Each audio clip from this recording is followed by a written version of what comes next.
मीराबाई नृत्य करती थी, पर मीराबाई का नृत्य कई लोगों को लगता था नाचने वाली आ गई है। कई लोग इस बात से नाराज भी रहते थे, ये नाचती हैं जहां जाएं, जहां पहुंच जाएं वहीं नाचती, पर जहां जाएं वहीं नाचती नहीं थी मीराबाई। ठाकुर जी का रूप देख करके मीराबाई की स्थिति जब अपने आपे से बाहर हो जाती थी, जब अपने वश में उनका तन नहीं रहता था, तो नृत्य होता था उनसे। एक बार मीराबाई नृत्य कर रही थी, सब लोग दूर दूर हो गए थोड़े।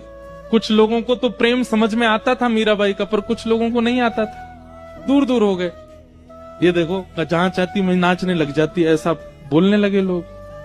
पर तभी क्या हुआ, मंदिर में श्रीनाथ जी के सन्मुख सेवा कर रहे गुसाई जी ने जैसे ही मीराबाई को देखा नृत्य करते हुए, और उसके बाद जब ठाकुर जी को देखा, देख करके इतने प्रसन्न हो गए कि तुरंत ठाकुर जी की माला जी लेकर के बाहर अपरस अवस्था में ही दूर से किसी सेवक को बुलाया, बोले माला पहना दो मीराबाई को।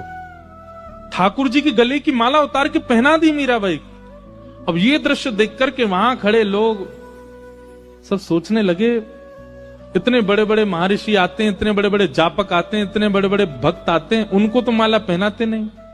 वो नाचने वाली आ गई, उसको देखो कैसे माला पहना दिया। गुसाई जी बोले, बहुत ध्यान से सुनना, गुसाई जी क्या कहते हैं। गुसाई जी कह रहे हैं तुमको नृत्य दिखाई दे रहा था, पर मैंने उस समय जो अनुभव किया वो मैं बताऊं।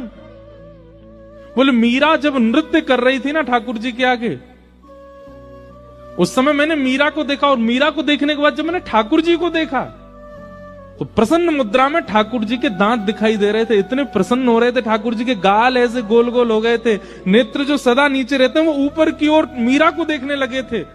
ठाकुर जी की भुजाएं सीधी सी हो गई थी। एक क्षण के लिए ठाकुर जी इतने आनंद में आ गए थे। इसका मतलब है कि मीरा नृत्य नहीं करती है, मीरा नाचती नहीं है, मीरा को ठाकुर नचाता है। वो अपनी तन की स्थिति से जब परे हो जाती है तब नृत्य प्रकट होता है। और भैया दुनिया का नृत्य तो जनों को प्रसन्न करता होगा, पर जिसका नृत्य ठाकुर को प्रसन्न करे उसको तो ठाकुर जी की माला क्या ठाकुर जी को ही प्रदान कर देना चाहिए।